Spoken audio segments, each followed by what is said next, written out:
Hello guys, আমি প্রভাত চলে এসেছি নতুন একটি ভিডিও নিয়ে। তো আজকের কোনো ব্লগ ভিডিও নয়, আজকের একটা বিগ আপডেট রয়েছে যেটা কিন্তু বক্স কম্পিটিশন উপলক্ষে। তো অনেকেই চান যে পূর্ব মেদিনীপুরে সময় হয় না, দক্ষিণ 24 পরগনা জেলায় কম্পিটিশন দেখবো, তাদের জন্য কিন্তু বিগ আপডেট হতে পারে এটা। তো অবশ্যই সেটা রয়েছে কিন্তু মগরাহাট হরিশঙ্করপুরে। তো সেখানে কিন্তু বিগ কম্পিটিশন রয়েছে বাবার মাথায় জল ঢালা প্রোগ্রাম উপলক্ষে, মানে শ্রাবণ মাসের জল ঢালা প্রোগ্রাম উপলক্ষে। তো সেখানে কিন্তু তাবর অনেক সেট আপ ঢুকছে। এখানে কিন্তু মেদিনীপুরেরও সেট আপ রয়েছে, নাম রয়েছে এমটি মিউজিক। তো এমটি মিউজিকের সেট আপটিকে কিন্তু এখানে দেখতে পাবেন। তাছাড়া কিন্তু দক্ষিণ 24 পরগনা জেলার আরও তাবর সেট আপ এখানে থাকছে। আর অবশ্যই কিন্তু লিস্ট বাই লিস্ট বলার চেষ্টা করব, পারলে অবশ্যই আপনারা নোট করে নেবেন। তো প্রথম থেকে আমি বলার চেষ্টা করছি। তো প্রথমেই বলছি মা লক্ষ্মী মিউজিক। তো মা লক্ষ্মী মিউজিকের কিন্তু এখানে 6 এর সেট আপ রয়েছে। তারপরে রয়েছে এমটি মিউজিক। তো এমটি মিউজিকের এখানে যে কোনো একটা সেট আপ থাকতে পারে, হয়তো এমটি মিউজিক ম্যাক্স, হয়তো এমটি মিউজিক প্রো, বা হয়তো এমটি মিউজিক প্রো প্লাস। তবে এই তিনটের মধ্যে একটা সেট আপ আমরা দেখতে পাচ্ছি এই স্থানে। তারপরে রয়েছে সোনিয়া সাউন্ড। অবশ্যই জানেন দক্ষিণ 24 পরগনা জেলার একটা বিখ্যাত সাউন্ড সোনিয়া সাউন্ড, অবশ্যই আপনারা সবাই এক নামে চেনেন। তারপরে রয়েছে মাতৃ মিউজিক। তো এটা রয়েছে রায়দিঘির পার্শ্ববর্তী এলাকা মুখার্জি চকের একটি সেট আপ, মাতৃ মিউজিক। তো সেই সেট আপ কিন্তু এখানে থাকছে। আর এই সেট আপের কিন্তু এখানে নিউ সেট আপ থাকবে। আর এখানে কিন্তু আরও অনেক সেট আপ রয়েছে নিউ সেট আপ। তো অবশ্যই আমি বলে দেওয়ার চেষ্টা করছি, আগেই অবশ্যই বললাম মা লক্ষ্মী মিউজিক। মা লক্ষ্মী মিউজিকের কিন্তু এখানে নিউ সেট আপ থাকছে। তারপরেই বন্ধুরা থাকছে লীলাচলে মহাপ্রভু সাউন্ড, যেটা কিন্তু দ্বীপের মোড়ে গোডাউন রয়েছে। তো এখানে কিন্তু একটা ভয়ানক রূপ দেখাতে চলেছে কিন্তু লীলাচলে মহাপ্রভু সাউন্ড। এখানে থাকছে 8 বেস দুখানা, 4 পপ বেস দুখানা, 12 মিনিট দুখানা, 8 মিনিট দুখানা, মানে একটা ভয়ানক রূপ ধারণ করতে পারে লীলাচলে মহাপ্রভু সাউন্ড। এটা আমার শোনা কথা। আর অবশ্যই কি সেট আপ নিয়ে আসে অবশ্যই আপনারা সেখানে গেলে অবশ্যই আপনারা দেখতে পাবেন। তারপরে রয়েছে হাসিনা সাউন্ড। হাসিনা সাউন্ড একটি দক্ষিণ 24 পরগনা জেলার বিখ্যাত সেট আপ। এই সাউন্ডের গোডাউন রয়েছে গঙ্গাসাগরে, অবশ্যই গঙ্গাসাগর জানেন। অবশ্যই আমরা বলে থাকি সব তীর্থ বারবার, গঙ্গাসাগর একবার। তো সেই স্থানের কিন্তু সেট আপ চলে আসছে এই স্থানে। তারপরে রয়েছে এসকে সাউন্ড। তবে কিন্তু এটা হলদিয়ার এসকে সাউন্ড নয়, এটা রয়েছে শ্যাম বসুর চকের এসকে সাউন্ড। সেই সেট আপটিকে আমরা দেখতে পাবো এই স্থানেতে। তো এটাও কিন্তু একটা বিখ্যাত সেট আপ।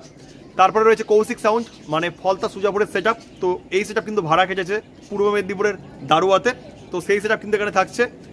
অবশ্যই বন্ধুরা এখানে থাকছে অভিজিৎ সাউন্ড। অভিজিৎ সাউন্ডের এই স্থানে থাকছে 4-3 সেট আপ, মানে বেসে 4টি করে স্পিকার রয়েছে এবং টপে 3টি করে স্পিকার রয়েছে। সেই সেট আপ কিন্তু এখানে থাকছে। তবে এটা রয়েছে প্লাস মডেল। তো তবে কিন্তু খুব সুন্দর সাউন্ড। এই সাউন্ডের গোডাউন রয়েছে পদ্মপুকুরের পার্শ্ববর্তী এলাকাতে। তারপরেই বন্ধুরা রয়েছে সরস্বতী মিউজিক। তো সরস্বতী মিউজিকের কিন্তু এখানে আমরা নিউ সেট আপ দেখতে পাবো। আর অসাধারণ কিন্তু নাম নিয়ে চলে এসছে সরস্বতী মিউজিক। তো নাম রয়েছে সরস্বতী মিউজিক প্রো। তো সেই সেট আপকে আমরা দেখতে পাবো এই স্থানেতে।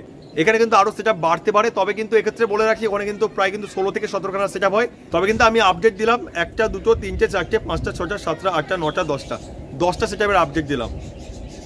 তো অবশ্যই কিন্তু আরও সেট আপ বাড়বে, অবশ্যই আপনারা সবাই ঘুরে যাবেন।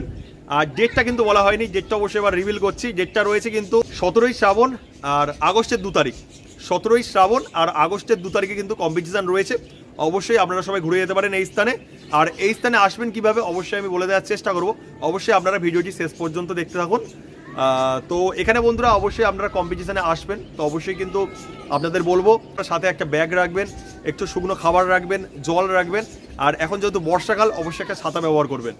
তো এইটুখানি কিন্তু। তারপরে কিন্তু আবার বলার চেষ্টা করছি এই স্থানে আপনারা আসবেন কিভাবে।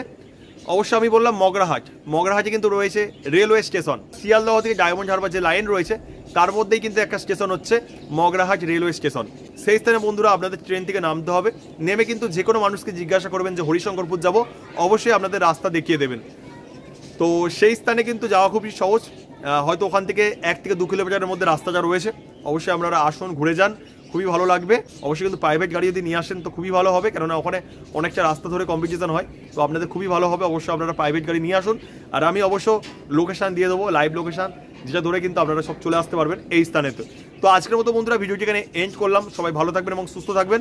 আর যারা আমার এই ভিডিওটি ফেসবুক থেকে দেখছেন অবশ্যই ফেসবুক পেজটিকে ফলো করে দেবেন।